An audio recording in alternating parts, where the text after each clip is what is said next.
Good morning. My name is Carrie Nielsen. I'm a member of the Board of Trustees, and I would like to welcome all of you here to our service this morning.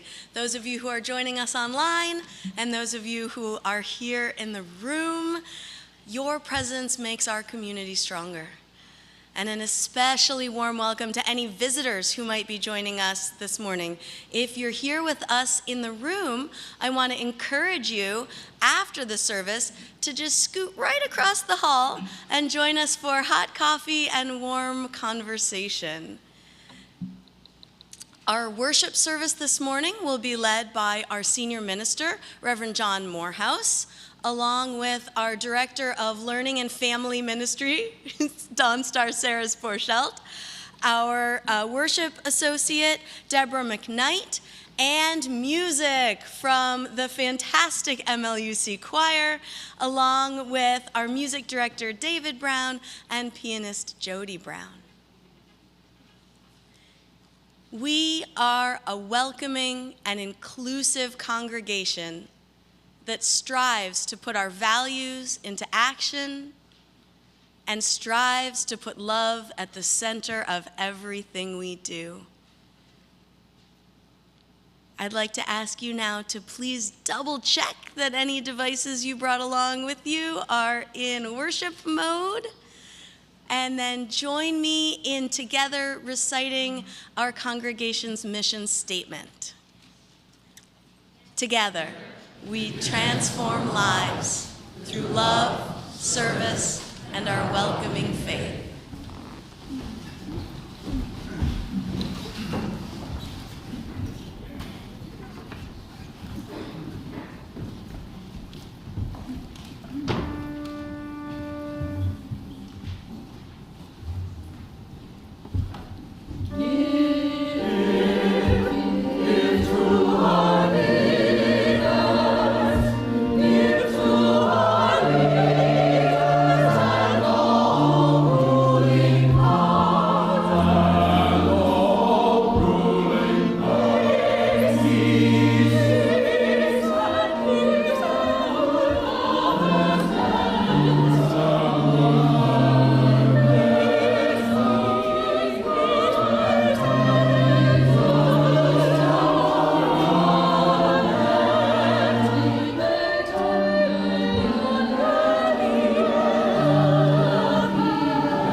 When We Pause to Remember by Reverend Alicia Ford.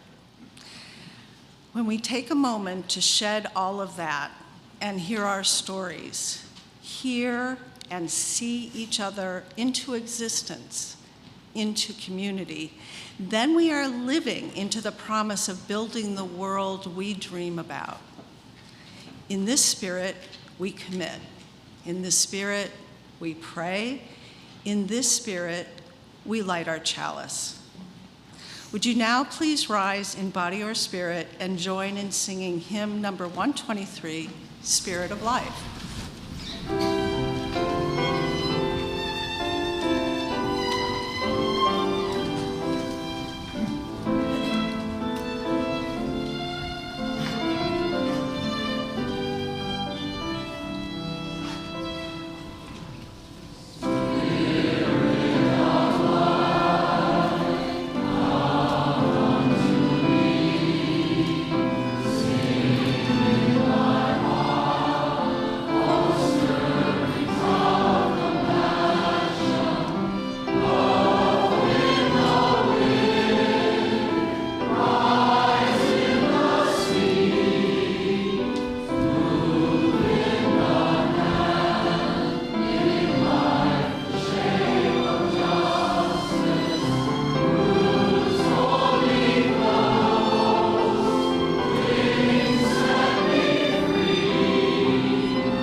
Once upon a time, there was a kid who really liked peanut butter and jelly sandwiches.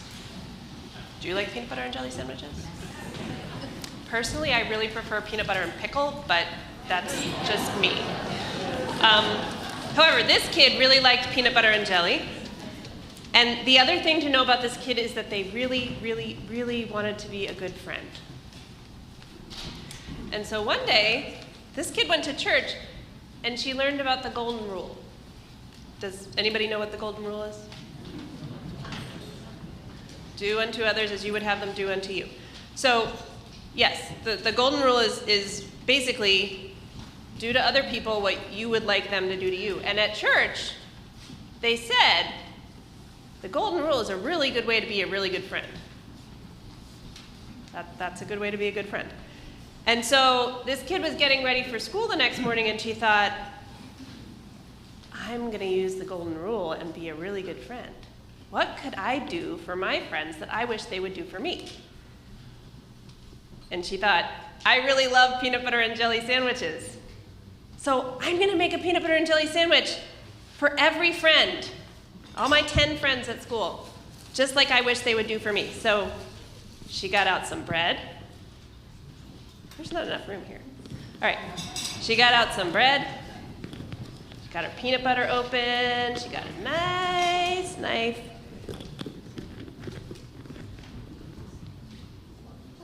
Peanut butter. This is the best jelly. And jelly. Okay, and I was asked, was I making enough for everyone? And no, I'm not actually, because I don't have enough bread. But symbolically, this is 10 peanut butter and jelly sandwiches. Okay? And she was like, I am going to be the best friend ever. So that's what she did. But can you imagine any potential problems with this scenario? Okay, so what happened is that when she handed out all 10 peanut butter and jelly sandwiches, some of the kids were like, oh, thanks, this is great. And a couple were like, no thanks. And one was like, no, why would you do that to me? And this poor kid was just like devastated, like she didn't know what she did wrong. And she was really upset, and her teacher noticed and came over and was like, what's going on? Why are you so upset? And she explained about the golden rule and about what she had done, and she was like, I just don't understand what went wrong. And the teacher said, well, probably that kid who said, oh no, is allergic and could die if they ate your peanut butter and jelly sandwich. And I don't know about the other ones. Maybe they just don't like it. Maybe one of them's gluten-free. Maybe they really prefer tuna salad. I don't know. But it just probably isn't something that they wanted. And the kid felt terrible, and she did not feel like the best friend ever. And she asked, what could I do that would be better? And the teacher said, well, you could try using the platinum rule. The kid's like, what's the platinum rule? And the teacher's like, well, the platinum rule is when you do unto other people what they want you to do unto them. And the kid thought about that, and she was like, well, that sounds like a good idea, but how do I find out? And the teacher was like, it's actually really simple. You just ask. You find out what they would like so that you know, and then you can do that. And the kid thought that sounded like a good idea. So she went back and she asked her friends, if I was going to bring you something at lunch tomorrow that would make you feel really good and is really something that you want, what would that be? And some of them said peanut butter and jelly, but it did turn out that one of them was really allergic to peanut butter, but that friend said, well, I actually really like jelly. So if you just wanted to bring me a jelly sandwich, that would be cool. So the next day the kid made a just jelly sandwich. This is really good jelly, but it's really lumpy because that's what I think makes really good jam. Carefully, not getting any peanut butter anywhere on it. So that was for the friend who was allergic to peanuts.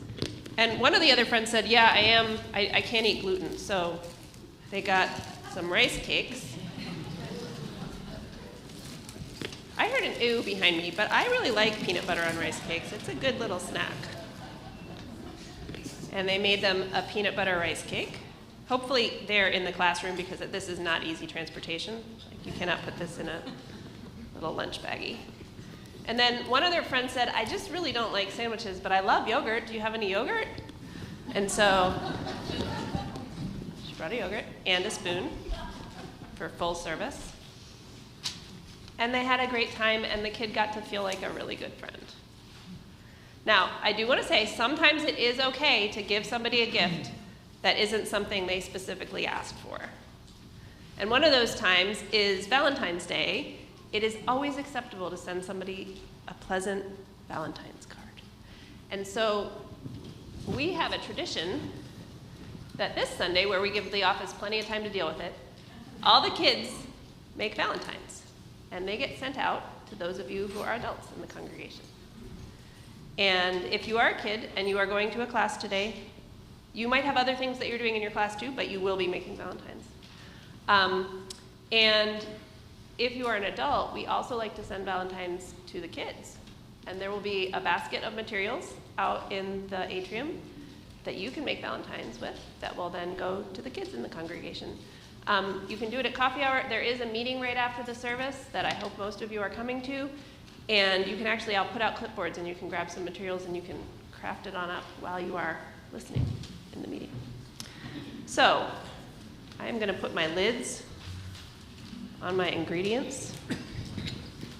And then it is time for children and youth to go to their classes. Now, if you are in middle school or up, you probably know where you're going, but if you don't, meet me in the atrium and I will help you figure it out. And if you are a younger kid, you are either in the yoga class or you are in the Making Valentines class, and I will help you figure that out. Children and youth, to their classes.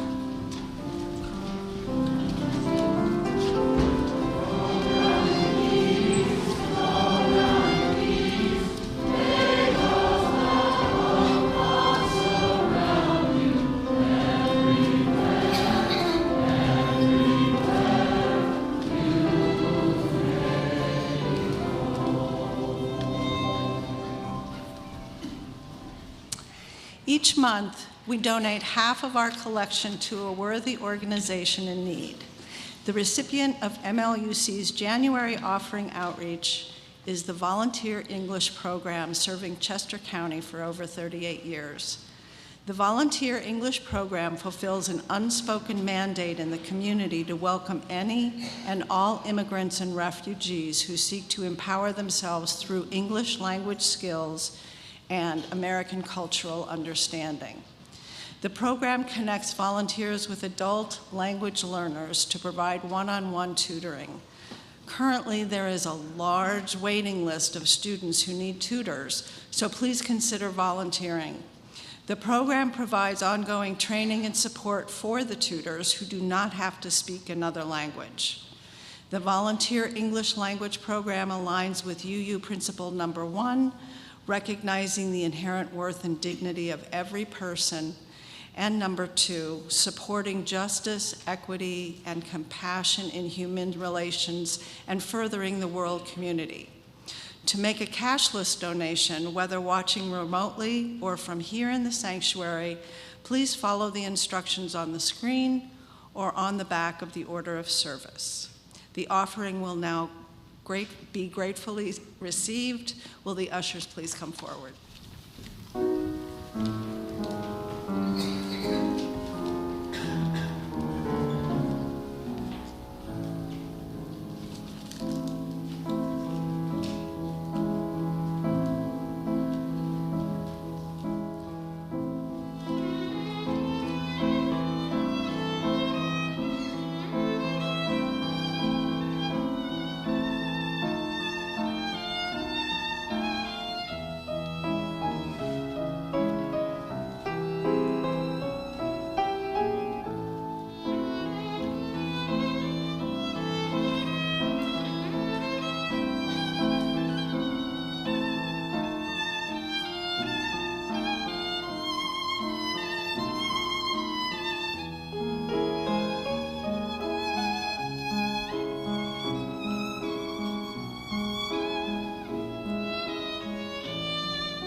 At this time in the service, it is our custom to share personal joys and sorrows, expecting to be heard, accepted, and supported. As a community, we acknowledge each joy or sorrow by lighting a candle and saying together, "We hold you in our hearts." Pat Hennessy expresses concern for his niece, Molly Hennessy Fisk, who is a reporter for the Washington Post and is now in California reporting on the wildfires there. For Pat, Molly, and their families, We hold you in our hearts. Kristen McDevitt expresses joy at the engagement of her daughter, Jessica, to Bradley Quinn, her fiance. For Jessica, Kristen, Bradley, and their families, we hold you in our hearts. Wendy Schmid is delighted to announce that her husband, Jim Schmid, celebrated his 80th birthday on January 24th. For Jim and Wendy, we hold you in our hearts. Emma Mellon reports with sadness and concern that her friend Carolyn lost her home and her town in the Eaton fire in California. Emma asks that we please remember Carolyn as she finds her way through her grief. For Emma and Carolyn, we hold you in our hearts. Joanne Wallen shares that her husband, Ken Ladon, was admitted to the Dunwoody Nursing Care Facility for rehab after a short hospital stay. He will probably be there for another 2 weeks and would welcome calls and visits. For Ken, Joanne, and their family, we hold you in our hearts. We light a candle of joy for Betty Johnston, who will be 105 this Tuesday, January 28th.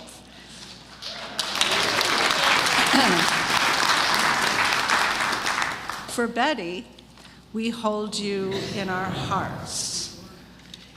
For all the federal government employees around the country who are experiencing a time of great uncertainty in the wake of last week's executive orders, those dedicated public servants are just trying to do their job to serve the nation.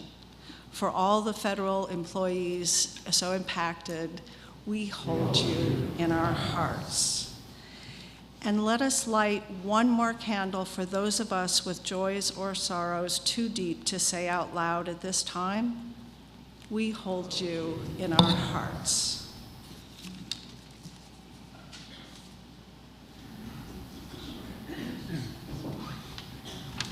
I'm back. Okay, this is To Me by Adrienne Mary Brown. This is, to me, the most exciting thing right now. If we wake up, we are in a place where we can create so much history and so much change. Everything is falling apart, but also new things are possible. And Octavius said that there's nothing new under the sun, but there are new suns. We have no idea what we could be, but everything that we have been is falling apart, so it's time to change. And we can be mindful about that. It's like we are the action heroes. Once you wake up and recognize, oh, I can shape everything. I don't have to be the victim of someone else's vision for my subjugation. I actually get to be a powerhouse in the story of my own life and my people's lives. Oh, that's a different invitation. I'd much rather live in that scenario. And so I do. Please join me now for a moment of silent reflection.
Thank you to the choir. Beautiful piece from the words of Theodore Parker, one of our great ministers of the 19th century. More about Theodore Parker in a little bit. Thank you all for being here today, and especially, again, a warm welcome to those of you who are visiting with us. We're also very glad to see our friends online. Hello, friends online.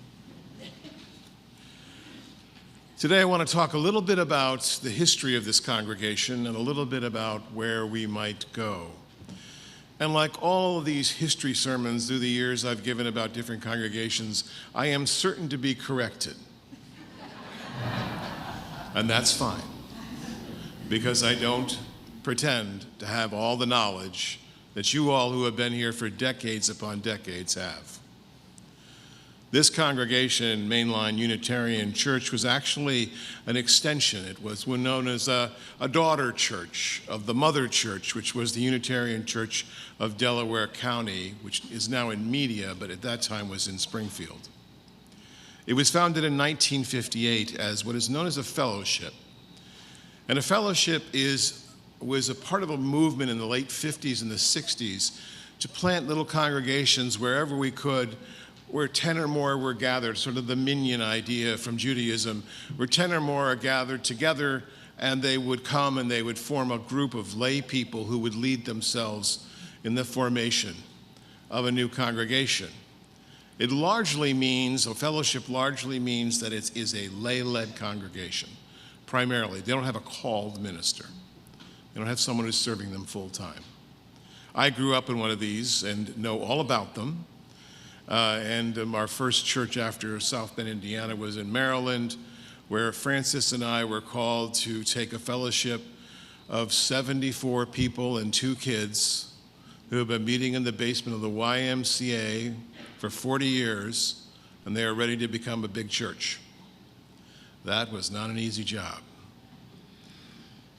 The fellowship movement and its affiliation originally with the American Unitarian Association and then later with the Unitarian Universalist Association, this fellowship started with 32 people who gathered in a nearby home and voted to officially charter the congregation, which is how that's done.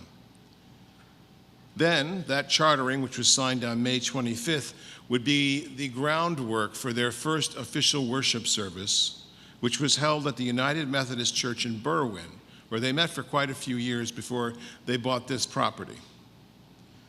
Their first service was the first Sunday in September, 72 people in attendance. A Reverend Vitter, the minister of the Delaware County Church at that time, the mother church, led the service. Throughout the early years, the church relied on outside preachers, outside speakers. Some were ministers, but as was fashionable back then, quite a few came from other walks of life, such as scientists and others in the fields from astronomy to religion. One notable regular preacher was the Reverend James Reeb.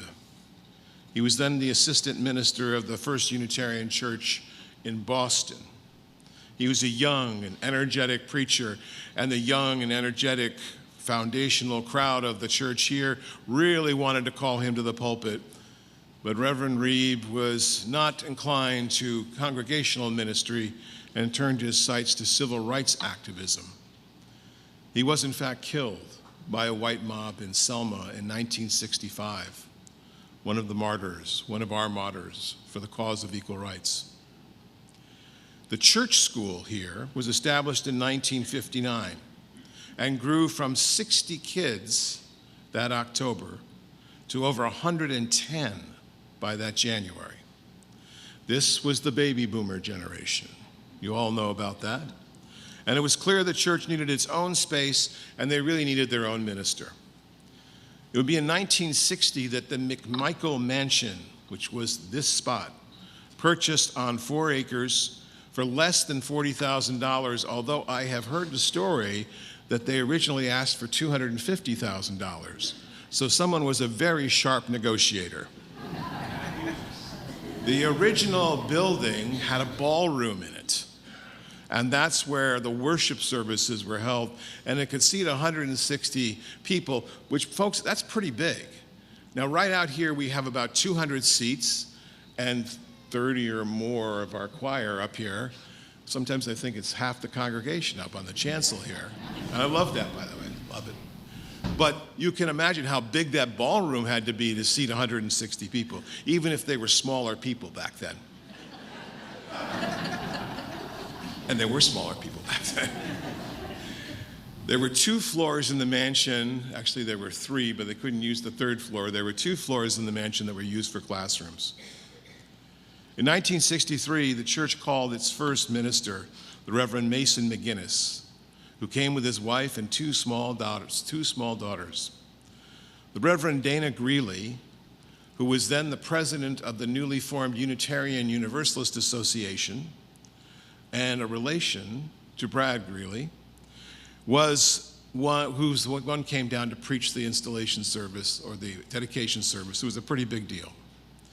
By 1966, that parsonage next door was built, and the congregation had grown from 176 people to 312 in 3 years. A second service was added in 1964 to accommodate the growth. Throughout the 60s and into the early 1970s, the church continued to grow, and early plans were made to build a bigger sanctuary off the end of the mansion. Reverend McGinnis retired in 1977, and the Reverend Brad Greeley, your minister emeritus, was called in 1978. Brad would remain here for the rest of his ministry, retiring as minister emeritus in the year 2000 after 22 years of service and 40 years of service to ministry in Unitarian Universalism. In 1989, a fire broke out during renovations, likely an electric spark in the kitchen. The entire mansion burned to the ground. Only the fireplace in the fireside gallery remained. The local community gathered round to support the congregation, and they met on Sunday afternoons down the street at St. David's Episcopal Church. The relationship between those 2 churches continues to be, and was then, a very strong one. They were warm and they were receptive, and they made sure that we had a place to meet while we were rebuilding.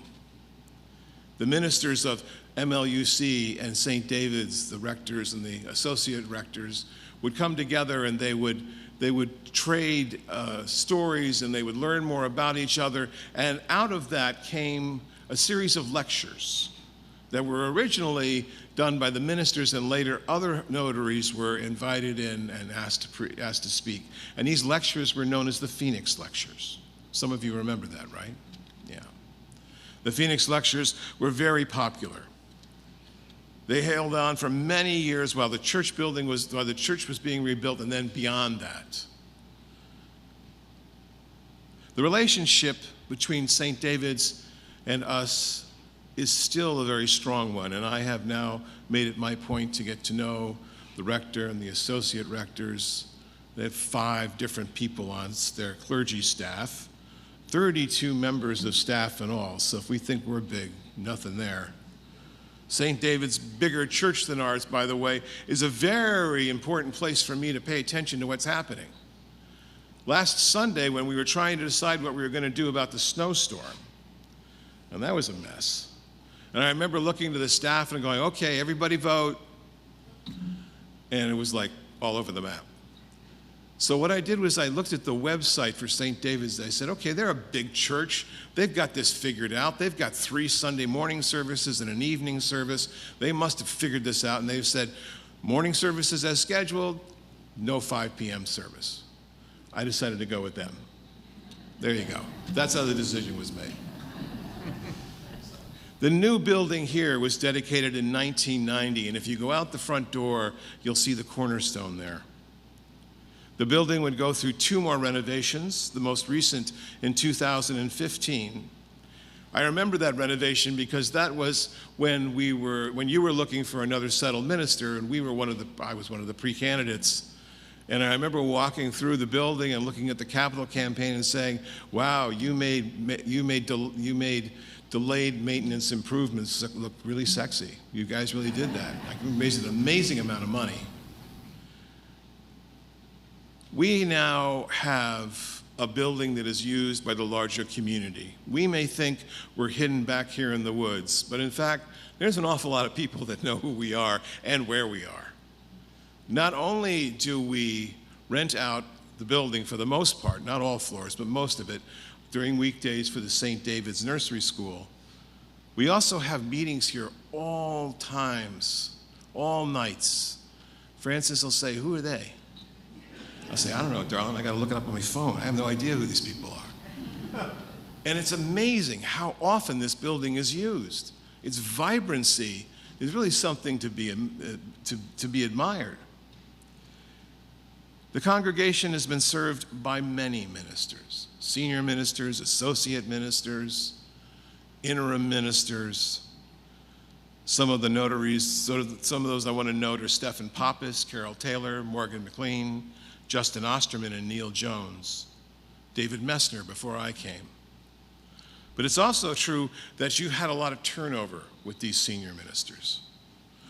So I'm the latest in what are known as transition ministers, a developmental minister hired to help work for you and with you to attain 5 primary goals. And you have to stay afterwards for the town hall meeting to find out what those goals are. Originally, my contract with you was 3 years. It's now been extended 2 more years to 2028.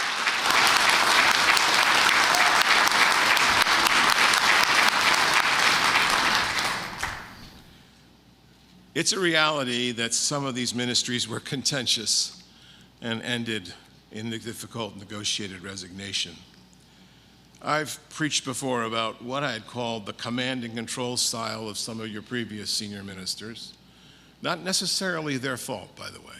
The way the system was built, all of the authority, most of the authority, was vested in the senior minister as the chief executive officer. We're doing something different now. We'll talk more about that at the town hall meeting about what is known as shared ministry. But this shared ministry includes my constant consultation with the Board of Trustees on big decisions, and also, very importantly, with other leaders in the congregation. And we have a staff team. We very much use a team approach where we try to answer questions collectively, and now we're going to be assigning staff people to be the anchors for the many groups here, if they're not already, to be sure that everyone has somebody they can talk to on staff. Now, this slows down our work considerably, and I know some of you are frustrated with how slowly we're going, and some of you completely shocked that we're going so fast. So I guess we're going just about the right speed. But the amazing staff team here has really changed the nature of what we're doing together. I have learned a lot in 35 years of congregational ministry. And one of the things that I've learned is you cannot do this alone. If you're not working with other people, you are going to fall flat on your face. Being the major domo is not so great. It's actually not good at all. So, here we are. Here we are in 2025, and I believe we are in the midst of what I'm calling a quiet revolution. Yes, the energy here in the church is palatable, but it's not just because we're doing something new. It's because we're connecting with communities in ways that we might not have thought of before. And as I'll report in the town hall meeting, I think we're making tremendous progress on our goals, shifting our culture from one of consumerism and privilege to one of citizenship and engagement. And you all know that inclusion, that word, is going to be so important to us in the years ahead. You just have to look at the headlines to see what's happening. We are the now exception. The private sector, the public service sector, which we're a part of, we are going to have to lead the way. Some years ago, a new flagpole was installed. And there's an American flag on it, and then there's the rainbow flag. And I've never served a congregation, that allowed, much less flew, an American flag. It's just not a UU thing. We're a little uncomfortable with the icons of patriotism. To be clear, though, because this question was asked to me, we are not a peace church. Pacifism is not our doctrine.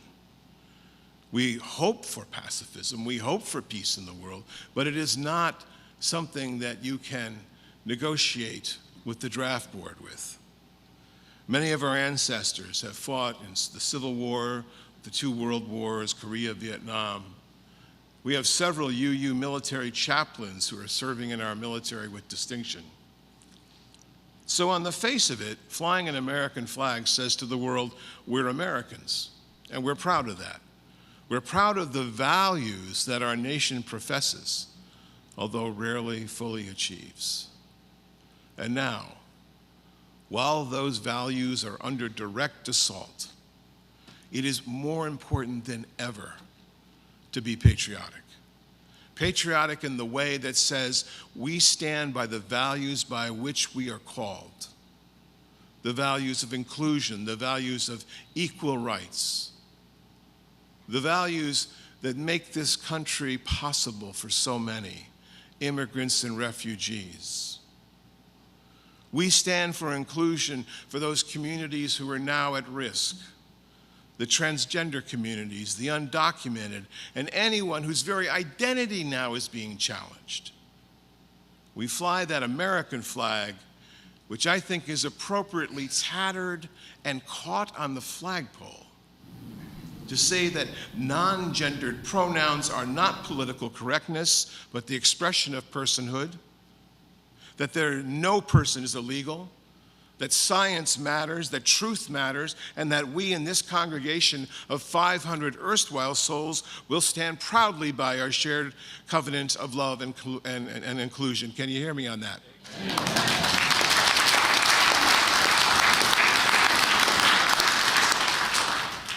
And of equal importance is that rainbow flag that flies under it, because that now proclaims we are a sanctuary of hope. We're a sanctuary of safety. And while the MAGA movement might proclaim that flag illegal, it's not.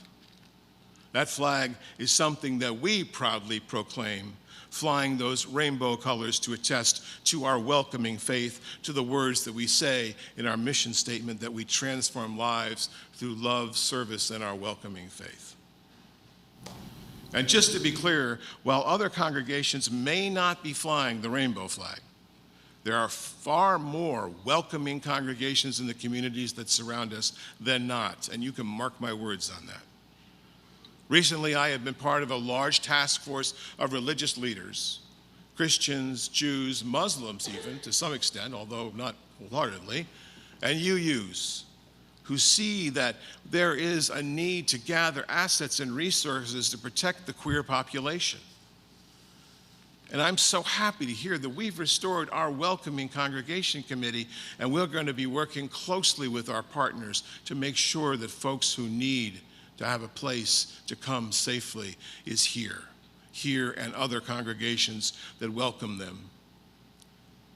One such actor is Arrive Therapy, who's been playing a central role in coordinating these resources and also providing direct counseling to queer folks who are traumatized by this toxic political movement. I'm proud that our congregation has set aside in a special bequest money that supports Arrive's outreach efforts. Our story to now is the wind at our back. And it will carry us across these hard and choppy seas, friends. I don't know about you, but this past week, I found myself torn between wanting to stop watching the news. Anybody stopped watching the news? Yeah, amen. To doing something about the news, which seems overwhelming, which of course is the idea, right? That's how this sort of thing happens. Trapped between the want to savor the world and the want to save it. And then on Wednesday of this last week, two things happened. Two things happened which brought me back into focus. The first was the death of Francis's mother, Joanne. She died at the age of 93 on Wednesday. We gathered the clan from literally the four corners of the earth to come back for her funeral, which was yesterday. The other event, which was equally important, was the Right Reverend Mary Ann Body, the Bishop of the Washington Episcopal Diocese.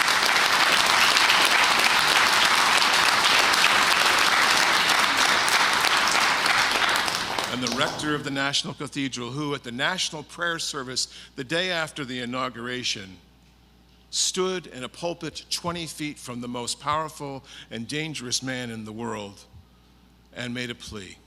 Let's watch that clip.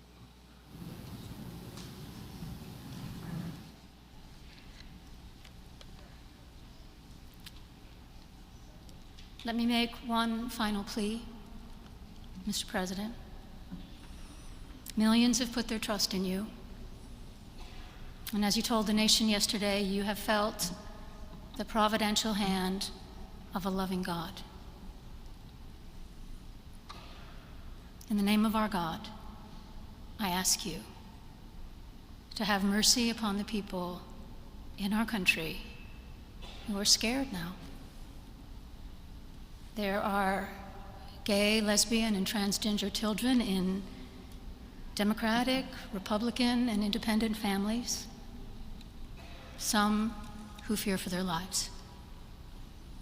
And the people who pick our crops and clean our office buildings, who labor in poultry farms and meat packing plants, who wash the dishes after we eat in restaurants and work the night shifts in hospitals, they may not be citizens or have the proper documentation. But the vast majority of immigrants are not criminals. They pay taxes and are good neighbors. They are faithful members of our churches and mosques, synagogues, wadara, and temples. I ask you to have mercy, Mr. President, on those in our communities whose children fear that their parents will be taken away, and that you help those who are fleeing war zones and persecution in their own lands to find compassion and welcome here. Our God teaches us that we are to be merciful to the stranger, for we were all once strangers in this land.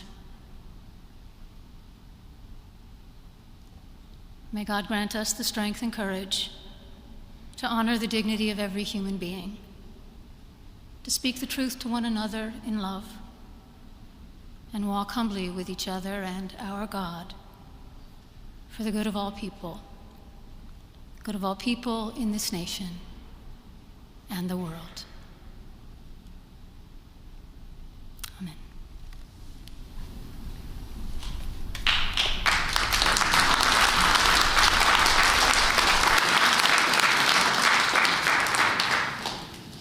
That must have taken incredible courage to do that. As someone who preaches to people all the time, you're friendly people. I love you. You mostly like me. That's all good. But you could see the president was seething mad. I share this with you not because I want to be political, but because I want to be prophetic.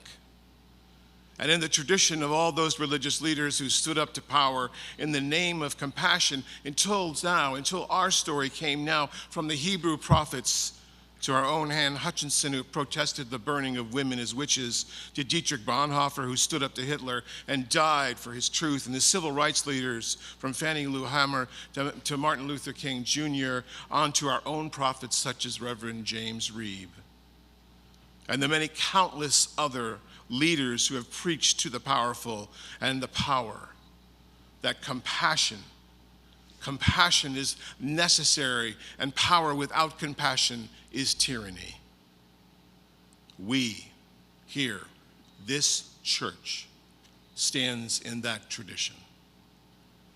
In the name of our God, by whatever means we have, we are called to trim our sails, to grab hold of the tiller, to welcome everyone aboard, batten down the hatches, and cross those choppy seas, my friends. It is not a choice between a savior or saving the world. It's embracing both. And you folks, you good people, are part of both. Let me recall then some of the prophetic words that were in the reflective reading from Adrienne Marie Brown. This, to me, is the most exciting thing right now. If we wake up, we're in a place where we can create so much history and so much change, even when we think we cannot. Yes, everything is falling apart, but also new things are possible. As Octavia said, there's nothing new under the sun, but there are new suns. We have no idea what that could be. But because everything is falling apart, it's time to change. I don't have to be a victim of someone else's vision for my subjugation, she wrote.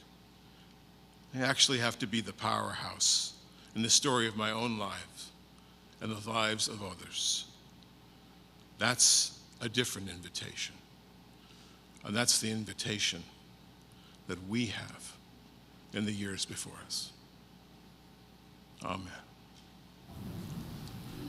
Let us sing together, my friends, number 189, Light of Ages and Nations. Please rise in body or spirit.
In the words of Theodore Parker, be ours a religion which like sunshine goes everywhere. Its temple, all space. Its shrine, the good heart. Its creed, all truth. Its rituals, works of love. Its profession of faith, divine living. For now, friends, the service truly begins. Please remain seated for the postlude.